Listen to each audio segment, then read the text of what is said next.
तो चलिए दोस्तों जानते हैं उत्तर प्रदेश की सिलेक्टेड एवं बड़ी खबरों को सिर्फ 5 मिनट में। अगर आपने इस चैनल को सब्सक्राइब नहीं किया, सब्सक्राइब कर लें, पास में बेल आइकन दिया होगा उसे भी ऑन कर लें। साथ ही कमेंट बॉक्स में अपने जिले का नाम जरूर बताएं ताकि आपको वहां की खबरों से डेली अपडेट करा सके। अखिलेश यादव का चुनाव आयोग और डीएम पर तीखा हमला, झूठ के गठबंधन जनता के लिए खतरा। समाजवादी पार्टी प्रमुख अखिलेश यादव ने चुनाव आयोग और 3 जिला मजिस्ट्रेट की हालिया सक्रियता पर सवाल उठाया है। उन्होंने सोशल मीडिया पोस्ट में लिखा कि 8 साल बाद डीएम का अचानक जवाब आना यह साबित करता है कि आयोग का एफिडेविट नहीं मिला। कथन गलत था। यदि कोई एफिडेविट ही नहीं था तो डीएम उन पर क्यों जवाब दे रहे हैं? यह झूठ का गठबंधन बीजेपी सरकार, इलेक्शन कमीशन और प्रशासन लोकतंत्र को लूटा गया समझता है और इसे जनता अदालत तक ले जाएगी। उन्होंने इन अधिकारियों के जवाब को सरप्लस उत्तर बताते हुए जांच की मांग की है। क्षेत्र के सर्वांगीण विकास के लिए 30,000 करोड़ की योजना। श्री कृष्ण जन्माष्टमी के अवसर पर मुख्यमंत्री योगी आदित्यनाथ ने ब्रज क्षेत्र मथुरा, वृंदावन, बरसाना, गोकुल आदि के सांस्कृतिक और आध्यात्मिक प्रोत्थान के लिए 30,000 करोड़ का व्यापक मास्टर प्लान घोषित किया। इस योजना का मकसद द्वापर युग से जुड़ी पाक पूजा स्थलों को विकास के आधुनिक अवसंरचना से जोड़ना है। उन्होंने मथुरा वृंदावन में 118 विकास परियोजनाओं का भी उद्घाटन किया, जिनकी कुल लागत 646 करोड़ है, जिसमें से 273 करोड़ उद्घाटनित और 373 करोड़ ग्राउंड ब्रेकिंग आयोजित हैं। यह पर काशी और अयोध्या की तरह ब्रज को धार्मिक पर्यटन का वैश्विक केंद्र बनाने की दिशा में एक बड़ा कदम माना जा रहा है। मेरठ टोल प्लाजा पर फौजी पर क्रूर हमला, हालत गंभीर।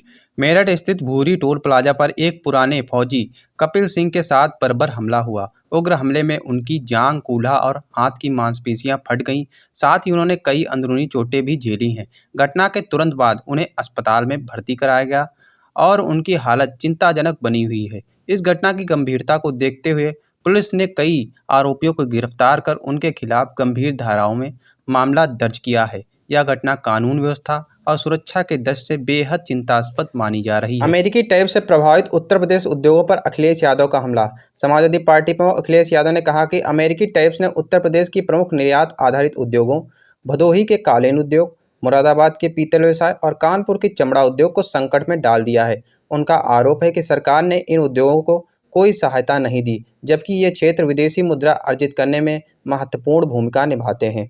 उन्होंने भाजपा की वन डिस्ट्रिक्ट वन प्रोडक्ट योजना को इसके पुनरुद्धार में सहयोगी बनाने की सलाह दी। इसके अलावा उन्होंने मोदी सरकार द्वारा प्रस्तावित ट्रेन यात्रा में अतिरिक्त बैगेज शुल्क संबंधी नियमों पर आपत्ति जताते हुए कहा कि यह नियम गरीब यात्रियों पर प्रभावी प्रभाव डालेगा और भ्रष्टाचार मार्ग खोलेगा। उन्होंने सुझाव दिया कि यह नियम केवल AC 1 और AC 2 कक्षाओं तक सीमित रखा जाए। मुख्यमंत्री सामूहिक विवाह योजना में संशोधन, अब 1 लाख रुपए तक की सहायता। उत्तर प्रदेश के मुख्यमंत्री सामूहिक विवाह योजना के अंतर्गत अब तक लगभग 4.77 लाख जोड़ों के विवाह संपन्न हो चुके हैं। हाल ही में इस योजना के तहत मिलने वाली वित्तीय सहायता को बढ़ाकर 1 लाख रुपए कर दिया गया है, जो कि अब इस प्रकार वितरित होगी। 60,000 रुपये नववधु के खाते में, 25,000 घरेलू उपहारों के लिए और 15,000 विवाह समारोह हेतु। साथ ही वार्षिक आय सीमा 2 लाख से बढ़ाकर 3 लाख कर दी गई है, जिससे अधिक परिवार इससे लाभान्वित हो सकेंगे। योजना में पारदर्शिता सुनिश्चित करने हेतु आधार और बायोमेट्रिक सत्यापन अनिवार्य किया गया है। यह कदम आर्थिक रूप से कमजोर वर्ग के विवाहों में सहायता और सामाजिक समावेशिता बढ़ाने की दिशा में महत्वपूर्ण कदम माना जा रहा है। MSME औद्योगिक प्लांट नीति को मिली कैबिनेट की मंजूरी। उत्तर प्रदेश कैबिनेट ने MSME industrial estate management policy 2025 को मंजूरी दे दी है, जो राज्य में औद्योगिक इलाकों को पुनर्जीवित करने की दिशा में एक बड़ा कदम माना जा रहा है। नीति के तहत औद्योगिक प्लांट्स और शेड्स के आवंटन के लिए ई-नीलामी की व्यवस्था की गई है। आवेदकों को भूमि लागत का 10% ईयरनेस्ट मनी के रूप में जमा करना होगा। प्लांट दरें क्षेत्र के अनुसार मानकीकृत कर दी गई हैं। पश्चिमांचल में 3,000 रुपये वर्ग मीटर, मध्यांचल में 2,500 रुपये वर्ग मीटर और पूर्वांचल में बुंदेलखंड में 2,000 वर्ग मीटर, और प्रत्येक वर्ष इन दरों में 5% की वृद्धि तय की गई है। यह नीति राज्य के पुरानी अराजक औद्योगिक व्यवस्थाओं को सुधारते हुए निवेश को आकर्षित करने और राजस्व संग्रह में मदद करने की दिशा में महत्वपूर्ण कदम माना जा रहा है। नई अटल बिहारी वाजपेयी चिवनिंग स्कॉलरशिप योजना का आरंभ। उत्तर प्रदेश सरकार और ब्रिटेन की FCDO foreign Commonwealth development office ने मिलकर एक ऐतिहासिक छात्रवृत्ति योजना शुरू की है। भारत रत्न अटल बिहारी वाजपेयी उत्तर प्रदेश राज्य सरकार चिवनिंग स्कॉलरशिप योजना के तहत हर वर्ष 5 मेधावी छात्रों को UK के प्रतिष्ठित विश्वविद्यालयों में मास्टर करने का अवसर मिलेगा। प्रत्येक छात्र के लिए लगभग 45 से 48 लाख रुपए तक का खर्च वहन किया जाएगा। उत्तर प्रदेश के इन स्कूलों में होगा बड़ा बदलाव, बच्चों को खुशखबरी। उत्तर प्रदेश के शिक्षा क्षेत्र में एक नया और रचनात्मक बदलाव देखने को मिल रहा है।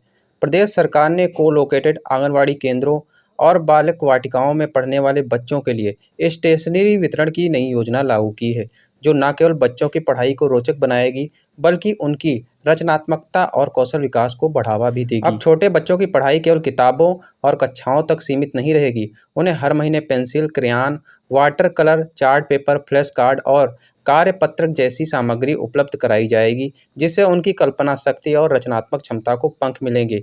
यह बदलाव नर्सरी से लेकर प्री प्राइमरी तक स्तर के बच्चों को केंद्र में रखते हुए किया गया है। विद्यालय प्रबंध समिति को स्टेशनरी खरीद की जिम्मेदारी सौंपी गई है, जिसमें प्रधानाध्यापक, आंगनवाड़ी कार्यकर्ता, सुपरवाइजर और प्री प्राइमरी नोडल शिक्षक शामिल होंगे। इस पहल का मुख्य उद्देश्य बच्चों के भीतर छिपी रचनात्मकता को उभारना है। बच्चों को केवल रटने वाली पढ़ाई से निकालकर उन्हें सोचने, समझने और खुद से कुछ नया करने की प्रेरणा दी जाएगी। रंगों, चित्रों और गतिविधियों से जुड़ी यह पढ़ाई बच्चों को न केवल मजेदार लगेगी, बल्कि इससे उनकी बौद्धिक और सामाजिक क्षमता में भी सुधार होगा। उत्तर प्रदेश में बारिश का रेड अलर्ट, 24 घंटे में बदलेगा मौसम का मिजाज, भारी बारिश के लिए रहें तैयार। उत्तर प्रदेश में पिछले 24 घंटे से ज़्यादातर जिलों में मौसम शुष्क बना हुआ है। पश्चिमी उत्तर प्रदेश के 1-2 जिलों में भारी बारिश हुई है। वहीं पूर्वी उत्तर प्रदेश के ज़्यादातर जिलों में मौसम सूखा रहा। मौसम विभाग के अनुसार बृहस्पतिवार से मानसून एक बार फिर से अपनी रफ्तार पकड़ेगा।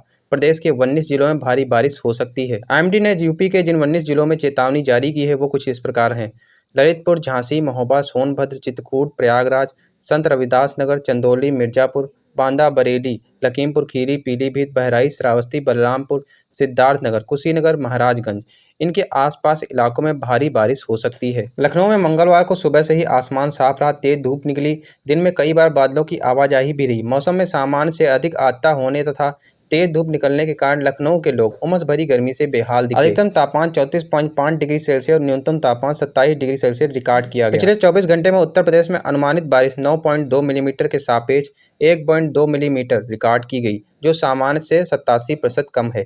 वहीं 1 जून से लेकर 19 अगस्त तक उत्तर प्रदेश में अनुमानित बारिश 513.7 मिलीमीटर के सापेक्ष 521.2 मिलीमीटर रिकॉर्ड की गई थी, जो सामान्य से अधिक थी।